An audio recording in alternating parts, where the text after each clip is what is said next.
Por isso, você que tem sua Bíblia, por favor, abra comigo em Apocalipse, capítulo 2, versículo 18. Leremos até o versículo 19, esses 11 versículos. Apocalipse, capítulo 18, capítulo 2, verso 18. Todos acharam? Que nos diz a palavra de Deus. Ao anjo da igreja em Tiatira, escreva: essas coisas diz o Filho de Deus, que tem olhos como chama de fogo, e os pés semelhantes ao bronze polido. Conheço as obras que você realiza, o seu amor, a sua fé, o seu serviço, a sua perseverança e as suas últimas obras, são mais numerosas do que as primeiras. Tenho, porém, contra você o fato de você tolerar que essa mulher, Jezabel, que se declara profetisa, não somente ensine, mas ainda seduz os meus servos a praticar a prostituição e a comer coisas sacrificadas aos ídolos. Dei-lhe tempo para que se arrependesse, porém ela não quer se arrepender de sua imoralidade. Eis que farei com que fique acamada, e trarei grande tribulação aos que com ela adulteram, caso não se arrependam das obras que ela incita. Matarei os seus filhos, e todas as igrejas saberão que eu sou aquele que sonda mentes e corações, e retribuirei a cada um de vocês segundo as suas obras. Digo, porém, aos demais de Tiatira, a todos aqueles que não seguem essa doutrina, e que não conheceram, como eles dizem, as coisas profundas de Satanás: não porei carga sobre vocês, tão somente conservem o que vocês têm, até que eu venha. Ao vencedor, que guardar até o fim as minhas obras, eu lhe darei autoridade sobre as nações, e com cetro de ferro as governará e as reduzirá a pedaços como se fossem objetos de barro. Assim como também eu recebi a autoridade de meu Pai. E eu lhe darei ainda a estrela da manhã. Quem tem ouvidos, ouça o que o Espírito diz às igrejas. Meus irmãos, nessa noite vamos orar pedindo a direção de Deus, para que Deus possa nos conduzir nessa noite. Soberano Deus, chegamos diante do Senhor mais uma vez e viemos clamar pela Tua misericórdia, pelo Teu auxílio. A Tua igreja nessa noite veio para ouvir a Tua palavra, veio para ouvir a Tua voz. Senhor, eu te peço que eu possa ser usado para que tal feito aconteça, Deus. Que nessa noite eu não venha ser um empecilho para a Tua igreja. Que todos possam sair daqui edificados, Deus, apesar de mim, dos meus pecados, das minhas falhas, que hoje eu possa ser verdadeiramente boca de Deus aqui, Senhor. Talvez como Moisés eu seja duro nas palavras, Deus, mas eu tenho a plena convicção que assim como Tu disseste isso para Moisés, o Senhor inventou a boca e o Senhor pode mudar as minhas palavras nessa noite. O Senhor pode entrar em ação nessa noite e convencer os Teus servos, alegrar os Teus servos, edificar os Teus servos, apesar de mim, apesar dos meus problemas, apesar das minhas falhas, Deus. Tudo que eu quero Te pedir, Senhor, é que a Tua igreja possa ser edificada, que os Teus servos possam ser confrontados pela Tua palavra e que todos nós saímos daqui alegres, sabendo que o Senhor falou conosco. Jesus, essa é a nossa oração. É em Teu nome que oramos, é em Teu nome que pedimos, é em Teu nome que clamamos. Nós confiamos plenamente em Ti e sabemos que o Senhor falará conosco nessa noite. No nome de Jesus, amém e amém. Os irmãos podem tomar assento, glorificando ao nome do nosso Deus.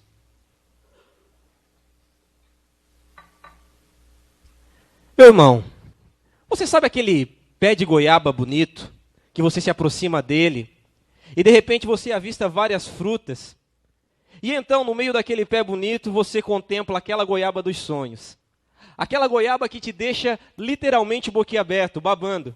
Então você, eufórico, você todo feliz, se aproxima desse pé, apanha essa goiaba e já dá aquela mordida, ou como muitos diriam, você dá aquela mordidaça.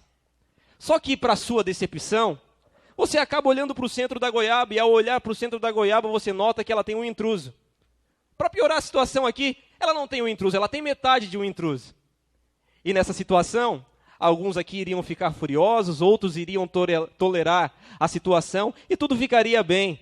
Aplicariam a regra da natureza de que o maior come o menor e tudo certo. Mas o que eu quero falar para vocês nessa noite de forma ligeira, de forma rápida e sincera, é um pouquinho a respeito do ciclo de vida desse inseto que nós conhecemos como o bichinho da goiaba. Se você analisar o bichinho da goiaba, ele é inserido na goiaba a partir do ferrão de uma mosca chamada mosca da fruta. A mosca da fruta ferrua a goiaba, deposita os seus óvulos, esses óvulos vão amadurecer, vão se transformar em larvas, e para que essas larvas possam viver, elas vão consumir todas as proteínas da goiaba. E então, consumindo todas as proteínas da goiaba, automaticamente a goiaba vai morrer, a goiaba vai apodrecer. E quando a goiaba apodrecer, ela vai cair ao chão.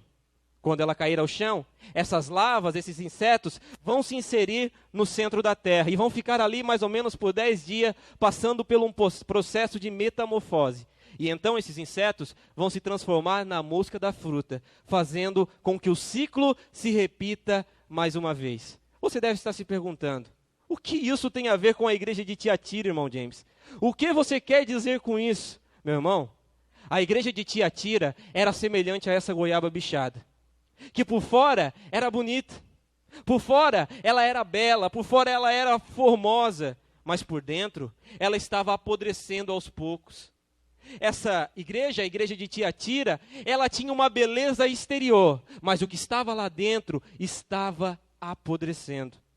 Meu irmão, ela era semelhante àquele ditado que nós dizemos, por fora bela viola, mas por dentro pão bolorento. E tudo isso estava acontecendo com a igreja de Tiatira, porque ela havia permitido que no seu seio, que dentro dela, fosse fecundado os óvulos do falso ensino, os óvulos do engano. E para nossa surpresa, essa igreja, em vez de exterminar esses óvulos, em vez de acabar com as larvas da iniquidade, com as larvas do falso ensino, a Bíblia vai nos dizer que essa igreja estava tolerando. E essa praga ia se multiplicando. E é bem verdade que toda heresia, todo falso ensino sempre se utiliza da igreja como hospedeiro. Meu irmão, a igreja de Tiatira estava apodrecendo de dentro para fora. E isso aqui é um alerta para todos nós. Na semana passada, nós ouvimos o irmão Bruno falar a respeito das coisas exteriores que a igreja via o pecado. O irmão Bruno falou a respeito que nós víamos o pecado e o diabo na Helmas, nós víamos o pecado, nós víamos o diabo na Coca-Cola, nós víamos o diabo em atos exteriores como na televisão, mas nós só não estávamos por muito tempo, nós, a igreja brasileira, não estávamos alerta por muito tempo pelos falsos apóstolos, pelos homens mentirosos que pervertem a palavra de Deus e que estão no seio da igreja. Eles não estão lá fora. A Bíblia diz que eles estavam no meio de Tiatira. Eles estavam consumindo essa igreja. E nós devemos tomar o maior cuidado, porque por muitas vezes Satanás pode estar utilizando os nossos púlpitos para nos enganar, para mentir a respeito da palavra de Deus. E isso é um alerta tão grave de Jesus, que 2 séculos depois de ele anunciar essa palavra à igreja de Tiatira, já não havia mais igreja em Tiatira. Essa igreja havia se acabado. Essa igreja havia apodrecido. Já não havia mais crente em Tiatira 2 séculos depois dessa palavra. Então que todos nós nessa noite possamos estar atentos ao alerta de Deus. Meu irmão, para que você entenda um pouquinho mais do contexto cultural que essa igreja estava inserida, se faz necessário aqui eu fazer uma breve introdução. A cidade de Tiatira, ela ficava situada no caminho de Pérgamo e Sardes. Na verdade, a igreja de Tiatira, ou melhor dizendo, a cidade de Tiatira, ela já não existe mais. E no local onde ela estava, hoje nós temos a cidade de Aksar, uma cidade muçulmana que significa Castelo Branco, na atual Turquia. Diferente das outras igrejas e das outras cidades, Tiatira não era um grande centro da medicina. Ela também não era uma grande cidade portuária, ela não tinha o mesmo número de habitantes de Éfeso e de Pérgamo. Na verdade, a relevância para ela no mundo antigo está no fato de Tiatira ser uma cidade comercial, que por ela passavam as mercadorias que vinham da Europa e iam até Pérgamo, pois por Tiatira passava o correio do império. Tiatira também era conhecida, meus irmãos, pelas guildas ou associações comerciais. O que eram essas associações comerciais? Essas associações comerciais eram sindicatos que trabalhavam com o ramo têxtil e o ramo metaleiro. Em Tiatira nós tínhamos os grandes alfaiates, nós tínhamos os tintureiros, nós tínhamos os artesãos que trabalhavam em cobre, em bronze, em ouro e também em couro. Em Tiatira nós tínhamos os vendedores de púrpura. E para você ficar ligado, em Atos 16 nós vemos uma vendedora de púrpura se converter. E de onde ela era? A Bíblia vai dizer que ela era Lídia de Tiatira, a primeira convertida da Ásia Menor, na Europa, pela uma pregação de Paulo. Como eu disse, isso está lá em Atos capítulo 16. E para você ser um comerciante em Tiatira, para você poder vender alguma coisa em Tiatira, você tinha que participar dessas associações comerciais. E não participar dessas associações comerciais era a mesma coisa que declarar falência financeira. Ou seja, para que eu possa lucrar, para que eu possa ter dinheiro, para que o pão chegue na minha mesa, eu tenho que participar das associações comerciais. Eu tenho que participar dos grêmios e das guildas. E não participar é a mesma coisa que declarar falência financeira. Só que essas guildas, essas associações comerciais, elas tinham algumas regras. Entre elas, que para você participar, você teria que adorar o Deus, ou o ídolo da associação, o padroeiro, o patrono da associação. E cada associação tinha o seu ídolo. E além de você adorar, você deveria participar das festas a esses ídolos. Você deveria participar dessas festas que quase sempre acabavam em bebedeira, glutonaria, que acabavam em licenciosidade, que acabavam em fornicação e que desagradavam a Deus. É dentro desse contexto que essa igreja está inserida. Então, o que fariam os crentes em Tiatira? Eles, primeiro de tudo, eles vibrariam pelo lucro financeiro, eles opinariam pelo lucro financeiro e desobedeceriam a Deus, a sua palavra, eles participariam dessas festas dedicadas a outros ídolos, ou eles permaneceriam fiéis a Jesus Cristo, mesmo que isso viesse lhes causar perca financeira. Para esse problema, se levantou uma mulher que dizia ter a solução. A Bíblia vai chamar ela de Jezabel. E a ênfase do ensino de Jezabel, dessa mulher, é que não tem problema nenhum, irmão. Sabe o que você deve fazer? Você deve participar do culto de manhã e de noite ir lá participar das associações. Deus aceita, porque nas associações você vai estar conhecendo melhor o seu inimigo e as coisas que ele faz. E a gente só pode vencer Satanás se a gente conhecer as coisas profundas de Satanás. Esse era a base do ensino dessa mulher, Jezabel. Então, é dentro dessa cultura que essa igreja está inserida.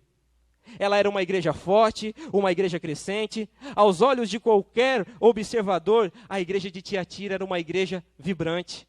Era uma igreja amorosa, cheia de muitas pessoas. Só que nessa noite, nós veremos como Jesus Cristo vê essa igreja. Como o Senhor Jesus contempla a sua igreja. O versículo 18 vai iniciar dizendo o seguinte, irmãos. Versículo 18. Ao anjo da igreja em Tiatira, escreva.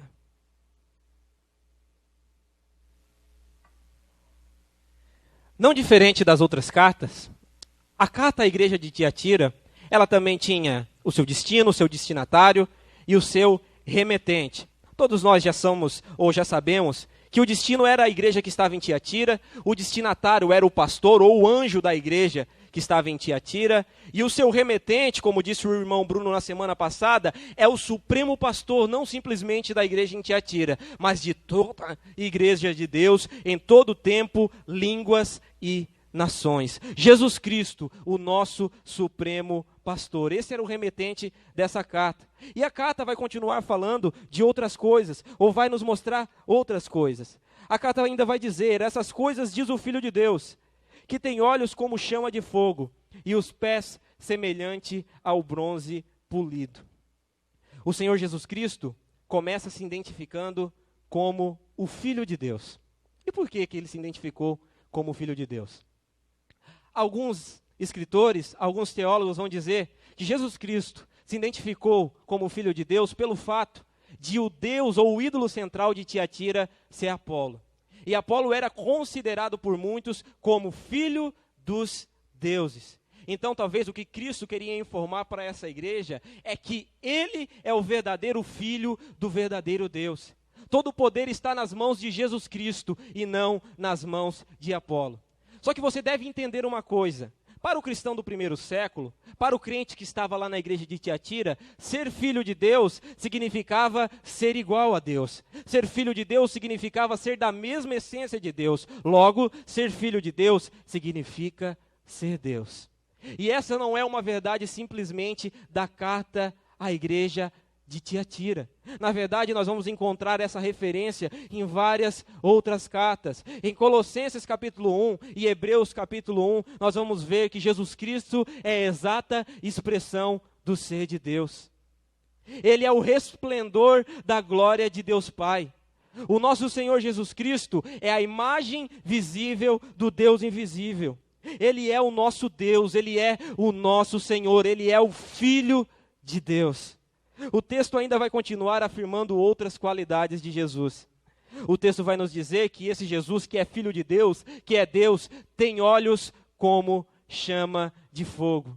E o que isso significa, irmãos? Ter olhos como chama de fogo.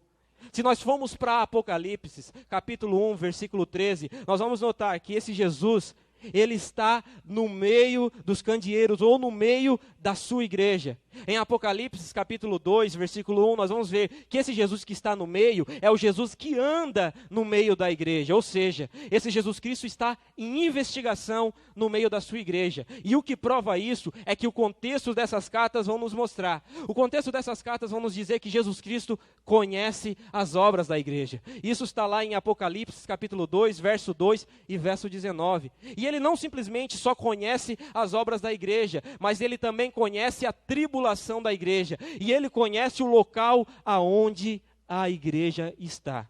Mas agora, esse Jesus que anda no meio da igreja, esse Jesus que conhece a igreja, esse Jesus que está no meio da igreja, diz ter olhos como chama de fogo. E o que isso significa, irmãos? Se nós analisarmos o contexto dessa carta, e nós irmos lá para o versículo 23, nós vamos ver Jesus falar o seguinte, ele vai dizer que ele é aquele que sonda mentes e corações. O que o Senhor Jesus Cristo está nos dizendo é que não há possibilidade de nós escaparmos dos olhos penetrantes e oniscientes dele. Todas as coisas que nós fizemos, todas as coisas que nós iremos fazer, serão vistas pelos olhos do Senhor. Não há nada que nós possamos fazer que o Senhor não saiba, que o Senhor não veja. Não há lugar para onde nós possamos ir, aonde o Senhor não esteja.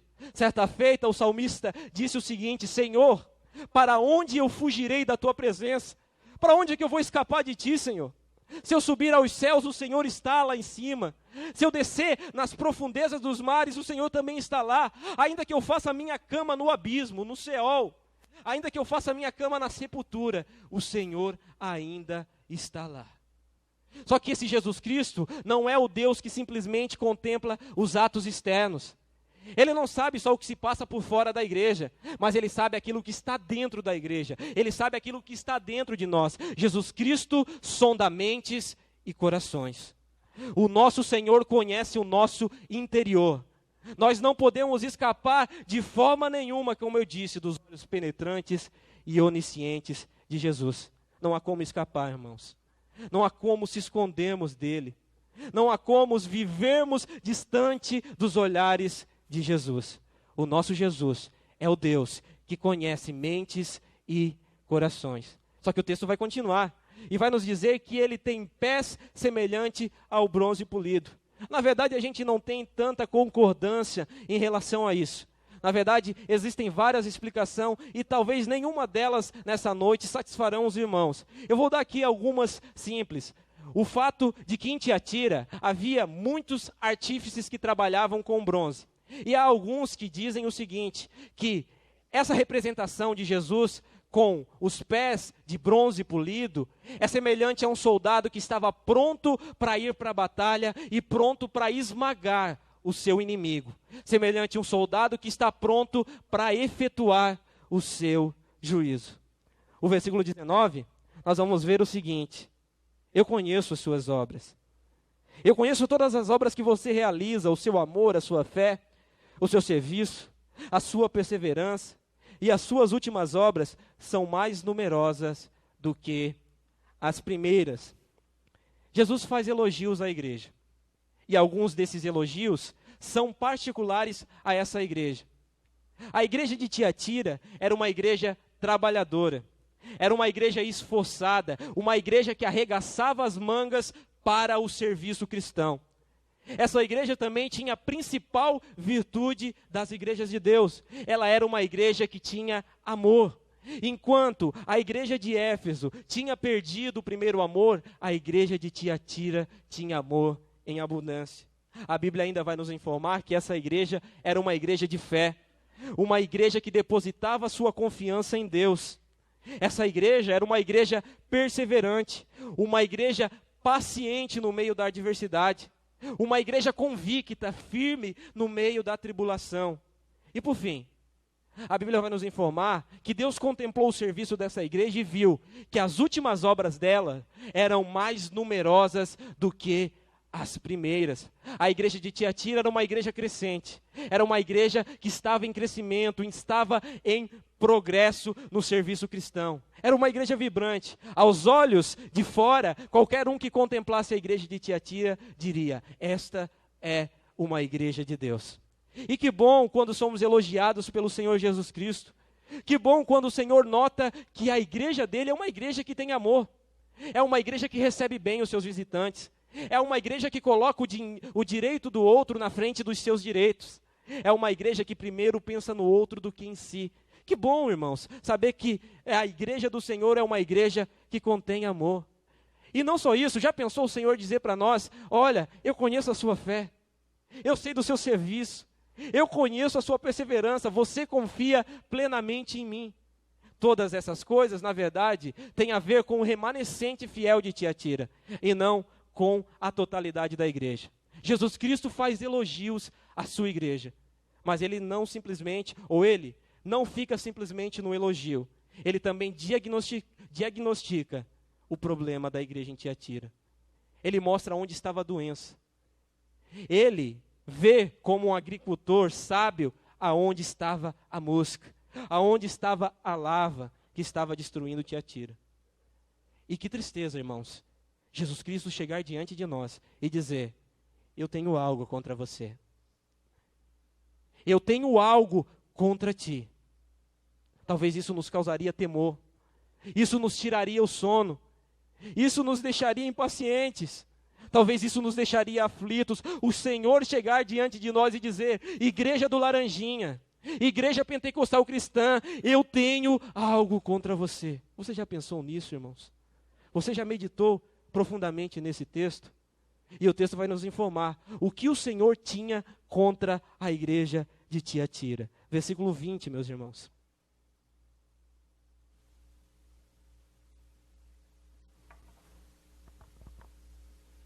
Tenho, porém, contra você, o fato de você tolerar que essa mulher, Jezabel, que se declara profetisa, não somente ensine, mas ainda seduza os meus servos a praticar a prostituição e comer as coisas sacrificadas aos ídolos. É interessante que Jesus Cristo, antes de repreender quem estava fazendo mal à igreja, ele primeiramente repreende a igreja por tolerar que tal mal aconteça. É bem verdade que Satanás estava atuante nas igrejas da Ásia Menor. Em Esmina, ele tinha uma sinagoga. Em Pérgamo, ele tinha um trono. Já em Tiatira, ele havia levantado uma profetisa. Alguém para mentir a respeito da palavra de Deus. Nós devemos ficar atentos. Satanás ainda continua trabalhando para destruir a igreja de Cristo. E se nós tolerarmos tal ação, nós poderemos se acabar. Nós poderemos apodrecer. Nós poderemos receber essa disciplina do Senhor. E a tristeza, como eu disse, é que a igreja de Tiatira estava sendo tolerante. Ela estava sendo amigável a tal ensino. Enquanto Éfeso não podia suportar os homens maus, não podia suportar os falsos apóstolos, aqueles que mentiam a respeito da palavra de Deus, em Tiatira, o púlpito dessa igreja estava sendo manchado pelas palavras e pelos ensinos de Jezabel. E para que você tenha um panorama bíblico, a quem Cristo está comparando essa mulher? Cristo está comparando a essa mulher a Jezabel do Antigo Testamento. Jezabel do Antigo Testamento foi a pior rainha de Israel, a rainha mais perversa, mais depravada de Israel. Para você ter uma noção, Jezabel perverteu o seu próprio marido. Jezabel perseguiu os homens de Deus. Jezabel matou a espada muitos profetas.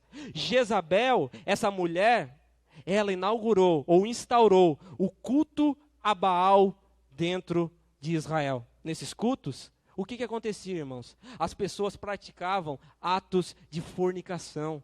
Nesses cultos, as pessoas praticavam prostituição e muitas mães vinham diante da fogueira de Baal entregar seus próprios filhos, queimando seus filhos em holocausto a Baal. Essa mulher era uma mulher perversa. Essa mulher era uma mulher cujo qual Deus se irou.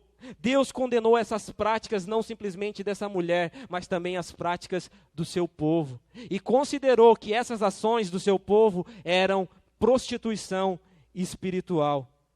Agora, Jezabel de Tiatira, ela estava instruindo as pessoas a mesclarem a sua fé, a mesclarem a sua religião. Ela estava dizendo o seguinte: olha, sabe o que vocês devem fazer? Vocês devem participar do culto, vocês devem adorar a Deus, mas vocês também devem participar das coisas do mundo. Não tem problema nenhum, porque lá no mundo você vai conhecer profundamente o seu adversário. O mundo é um campo acadêmico espiritual para você aprender a respeito do seu inimigo. Era isso que ela estava dizendo. Ela estava dizendo o seguinte: olha, se nós não conhecemos as coisas profundas de Satanás, não há como vencer Satanás. Por isso não tem problema nenhum você participar das associações comerciais. Não tem problema nenhum você participar lá dos cultos às outras divindades. Porque afinal, é lá que você vai aprender um pouco mais a respeito do seu inimigo. Por esse ensino, com essa falsa mensagem, essa mulher, na semelhança de Jezabel do Antigo Testamento, estava fazendo com que muitos se perdessem. A liberdade que ela pregava, na verdade, era escravidão. E muitos estavam sendo escravizados por tal ensino. E nos nossos dias atuais, nos nossos dias de hoje, nós temos muitas Jezabéis por aí. Pregadores que estão mais preocupados em massagear o ego humano, que estão mais preocupados em lacrar do que levar as pessoas ao arrependimento. Homens falsos, mentirosos, homens que são verdadeiros hereges, que são versados em tolerar o pecado, pessoas cujo qual não estão preocupados com o reino de Deus. Pessoas vazias de Deus. Pessoas que são rasas. O púlpito para eles, na verdade, é um palco. A sua mensagem é uma atração. E o povo de Deus é plateia. Mas para esses homens, Deus tem uma mensagem. Nós vamos analisar agora o versículo 21, 22 e 23 nessa noite. Aleluia. O versículo 21 nos diz o seguinte: dê-lhe tempo para que se arrependesse, porém ela não quer se arrepender da sua imoralidade. Eis que farei com que fique acamada, e trarei grande tribulação aos que com ela adulteram, caso não se arrependam das obras que ela incita. Matarei os seus filhos, e todas as igrejas saberão que eu sou aquele que sonda mentes e corações, e retribuirei a cada um de vocês segundo as suas obras. Meus irmãos, Deus sempre, antes de efetuar o seu juízo, Ele sempre primeiro manifesta a sua misericórdia. Deus não tem prazer na morte do ímpio, mas que o ímpio se arrependa e venha se converter dos seus pecados. Deus é sempre tardio na hora de se irar. Deus é longânimo e nunca condenará aquele que é justo. O Senhor chama todos ao arrependimento e nos dá tempo para nós se arrependermos. Cada dia, cada momento, cada instante é uma manifestação da graça de Deus. É uma oportunidade que recebemos do Senhor para que nós possamos se voltar a Ele, se arrepender dos nossos pecados, olhar para a cruz e sermos salvos. Só que quando a gente permanece rebelde contra o Senhor, quando a gente continua sendo infiel ao nosso Deus, ele faz com que o leito do adultério se transforme no leito do sofrimento. Ele transforma o leito da prostituição no leito da doença terminal. O pastor Hernandes Dias Lopes, falando sobre o assunto, ele vai dizer o seguinte: o Senhor usa o prazer no pecado como chicote da disciplina. E o irmão James é uma prova viva de que isso é verdade. Eu não costumo fazer isso, irmãos. Na verdade, poucas vezes eu fiz isso. Mas eu, na minha adolescência, eu era semelhante a essas pessoas que estavam em Tiatira. Essas pessoas que brincavam com Deus, que se aproveitavam de Deus e das coisas do mundo, que queriam estar na igreja, mas também queriam estar brincando lá fora. E um certo dia, depois de um culto, depois de um dia comum, eu decidi sair de moto por aí com um amigo meu. Eu fui por aí, irmãos. Fui curtir a vida. Fui aproveitar as coisas do mundo.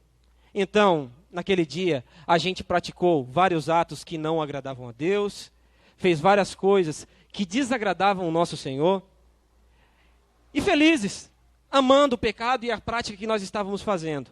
Esse amigo meu era um crente desviado também. E então, depois daquela noite feliz, nós voltamos para casa. E na volta para casa, nós batemos a motocicleta que nós estávamos a 120 km por hora. Naquela noite eu quebrei em 2 partes o fêmur, minha perna ficou um L. Eu tive uma lesão no tornozelo, uma fratura exposta. Eu quebrei um pulso e 3 dedos. E o que eu pensei ali na beira daquele asfalto, quando eu fui arremessado por 30 metros, eu me lembrei de Deus. Eu me lembrei que eu não podia brincar com as coisas de Deus. E eu sabia que se naquela noite eu descesse à sepultura, se naquela noite eu enfrentasse o juízo de Deus, eu seria condenado. Eu sabia que naquela noite, se Deus não me livrasse, se Deus não me deixasse com vida, eu estaria no inferno, irmãos. E então, naquela noite eu clamei pela misericórdia de Deus. Eu me lembrei de quem Deus era e eu fiz um pacto com o Senhor dizendo: Senhor, se o Senhor me livrar, se o Senhor se lembrar de mim, eu vou te servir com fidelidade. Naquele dia, Deus fez com que o leito do adultério que eu estava praticando se transformasse no leito da doença. Depois daquele acidente, o irmão James ficou 3 meses acamado. Passei por mais de 5 cirurgias. Depois dos 3 meses de cama, eu fiquei mais 3 meses de cadeira de roda. E depois desses 3 meses de cadeira de roda, ainda fiquei longos meses, mais de 7 meses de muleta. E carrego até hoje comigo uma sequela de que com Deus não se brinca. Nós não podemos brincar com o nosso Deus. Nós não podemos brincar com o Senhor. Não dá de viver uma vida mundana dentro da igreja, irmãos. Ou a gente é crente de verdade, ou o Senhor nos retribuirá conforme as nossas obras. Eu não estou aqui te amedrontando, dizendo para você ficar com medo. Eu estou dizendo aqui para você: se alerte. Com Deus não se brinca.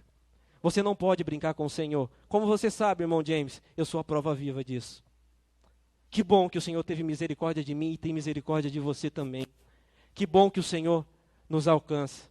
Naquele dia, meus irmãos, o acidente que era para a morte me abriu os olhos para os meus pecados e me fez enxergar o quão pecador, o quão depravado eu era. Só que agora, o texto vai nos informar que Jezabel, essa mulher, ela não quis se arrepender. Para ela já havia passado esse tempo. Essa mulher havia desperdiçado a sua oportunidade. Ela havia fechado as portas da graça com suas próprias mãos. Ela havia calcado com os pés o sangue do testemunho. Essa mulher estava zombando da paciência do Cordeiro. E Deus diz que ela e todos aqueles seus seguidores, todos os seus filhos, seriam ou enfrentariam o leito da doença. Eles enfrentariam a morte, porque o preço do pecado é a morte, meus irmãos. Então, com essa mulher, nós vemos uma semelhança com Jezabel do Antigo Testamento, que também não quis se arrepender.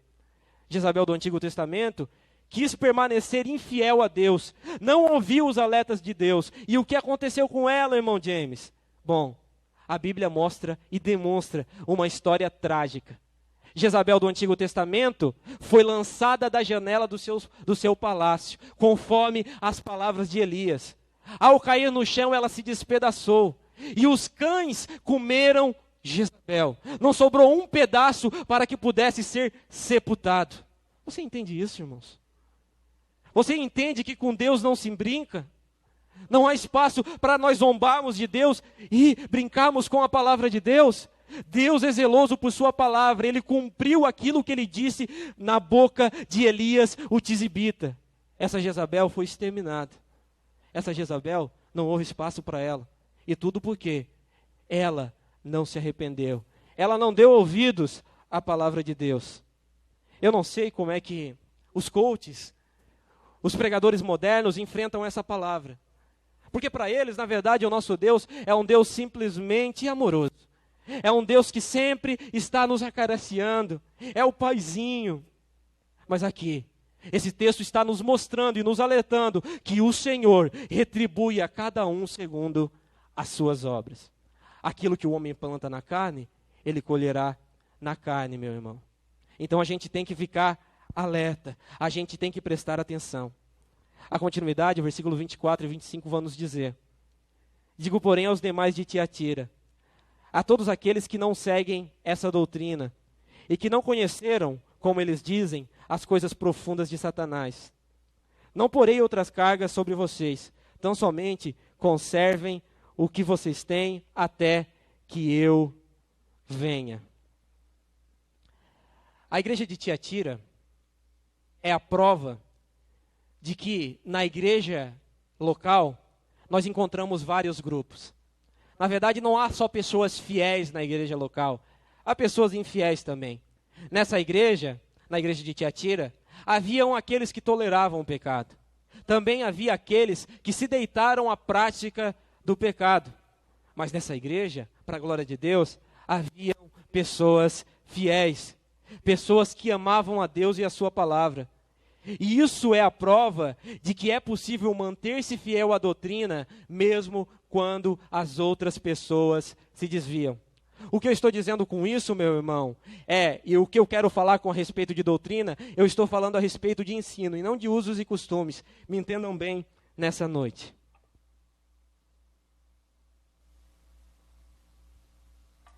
Em Tiatira, meus irmãos, havia o remanescente fiel. Fazendo uma ligação com o Antigo Testamento, em Tiatira, havia aqueles 7.000 que não se dobraram diante de Baal. Pessoas que não deram ouvidos ao ensino de Jezabel. Muitos em Tiatira, por amor ao lucro financeiro, por amor ao pecado, continuaram participando das festas pagãs, das práticas nefastas, contrariando a palavra de Deus e dando ouvidos ao ensino de Jezabel. Porém, o verso 24 vai nos informar, vai nos mostrar que existe pessoas que preferiram uma vida de santidade. Existem irmãos que carregavam as marcas da verdadeira igreja de Deus. Pessoas crentes que viviam em novidade de vida. E para estes, Cristo não poria outra carga sobre eles. E ainda mais, ele diz que um dia voltaria e estabeleceria o seu juízo. Quanto a eles que fossem fiéis, que continuassem firmes no Senhor, meu irmão, eu e você devemos permanecer fiéis a Deus, firmes no Senhor, não desviar do nosso propósito, pois Deus não tem prazer naquele que se desvia. Essa é uma verdade da palavra de Deus. O que o Senhor está falando aqui para a igreja de Tiatira é o seguinte: olha, eu não tenho prazer nos pecados de Jezabel. Eu dei tempo para que ela se arrependesse. Eu não tenho prazer nos pecados dos seus filhos. Eu estou chegando a eles, eu estou avisando, eu dei tempo para que eles se arrependessem. Mas eu louvo a Deus porque em Tiatira também havia aqueles que não toleravam o pecado, aqueles que eram fiéis à doutrina, aqueles que se mantinham firmes. E esses não eram simplesmente fiéis à doutrina, meus irmãos, mas eles também eram fiéis à conduta. Sua mente estava cheia do Evangelho. Seus corações eram incendiados pela palavra de Deus. E por isso, tudo o que acontecia em sua mente, em seus corações, era colocado para o lado de fora na vida prática, na vida diária. Que o Senhor possa achar pessoas na igreja do Laranjinha da mesma forma, no dia que Ele voltar, no dia que Ele vier nos buscar, pessoas fiéis à doutrina, pessoas que são de boa conduta, de caráter, que amam a palavra de Deus, pessoas que foram incendiadas pelo Evangelho, pessoas que vão ser fiéis ao Senhor até o dia que Ele voltar. Na continuidade, o texto vai nos informar o seguinte: ao vencedor, que guardar até o fim as minhas obras, eu lhe darei autoridade sobre as nações, e com cetro de ferro as governará, e as reduzirá a pedaço como se fossem objetos de barro. Assim como também eu recebi a autoridade de meu Pai, eu lhe darei ainda a estrela da manhã. Quem tem ouvidos, ouça o que o Espírito diz às igrejas. Quem é o vitorioso, irmãos? Quem é o vencedor?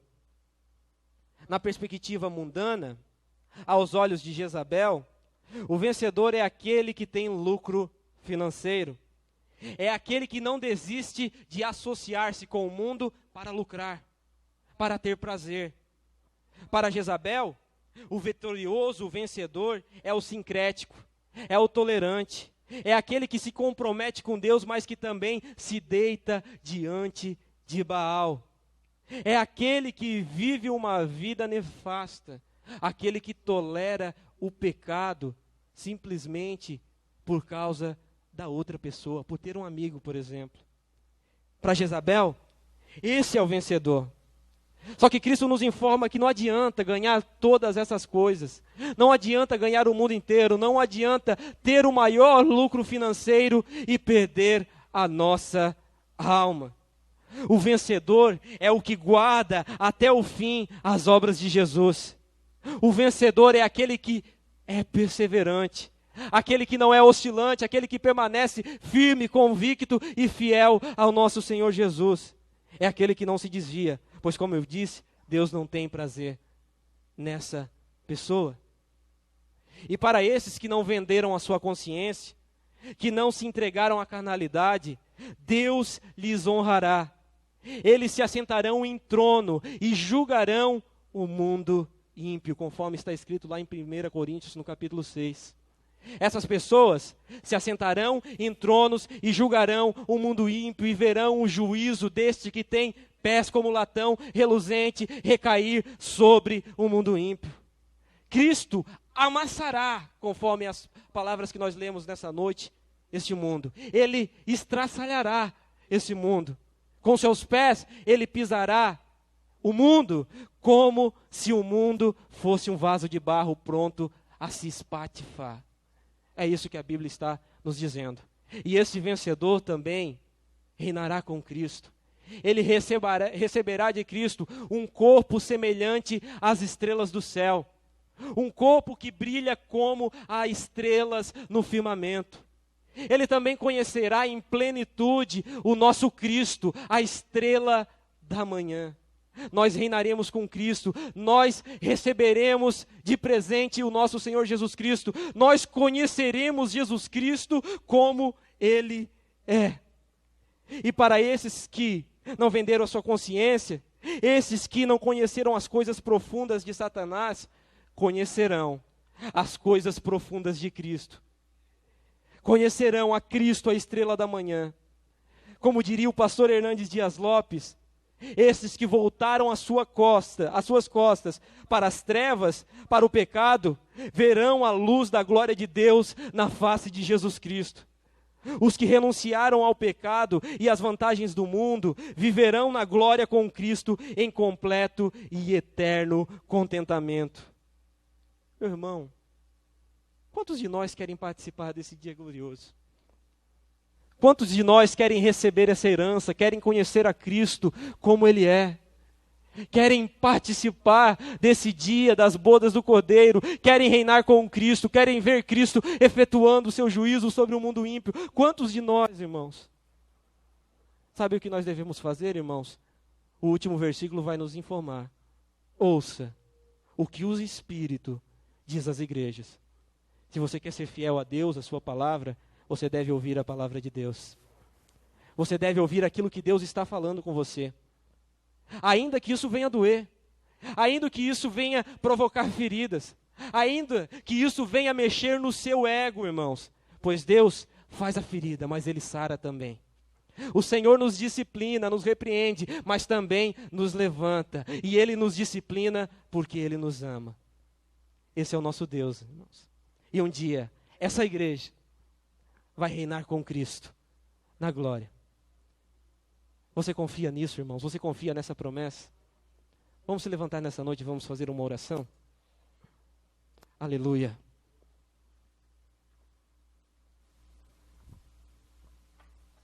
Meus irmãos, eu como Paulo, sou o pior dos pecadores e também tenho muitas coisas para me arrepender.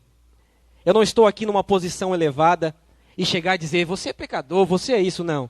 Eu também tenho os meus pecados. Por isso, nessa noite, eu orarei pedindo perdão pelos meus pecados. E eu peço que você se lembre das suas ofensas contra Deus, de tudo aquilo que você fez contra Deus também, e ore pedindo, Senhor, tem compaixão de mim, eu quero participar daquele dia. Amém? Vamos orar todos juntos nessa noite, então? Senhor Jesus, chegamos diante de Ti mais uma vez, Senhor. E nós não chegamos diante de Ti com hipocrisia, com mentiras, com faces. Porque hoje nós aprendemos que o Senhor é aquele que conhece o que está lá dentro.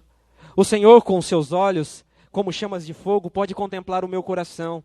O Senhor pode contemplar a minha mente. E o Senhor sabe de todos os meus erros, das minhas falhas, dos meus pecados. Sim, Deus. Eu erro, eu falho contra Ti todos os dias.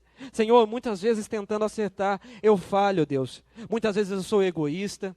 Muitas vezes, Deus, eu não Te coloco em primeiro lugar. Muitas vezes, Senhor, eu não Te pergunto o que eu devo fazer. Mas nessa noite eu quero Te pedir perdão, Senhor. Senhor, que o Senhor possa provocar no meu coração e no coração da Tua igreja verdadeiro arrependimento. Pois nós sabemos que ainda há tempo, Senhor, para se arrepender. Ainda as portas da graça estão abertas para todos nós, Deus, e que nós possamos chegar diante dessas portas, Senhor, cujo qual o Senhor nos leva até ela pelo Seu Espírito e receber essa grande herança.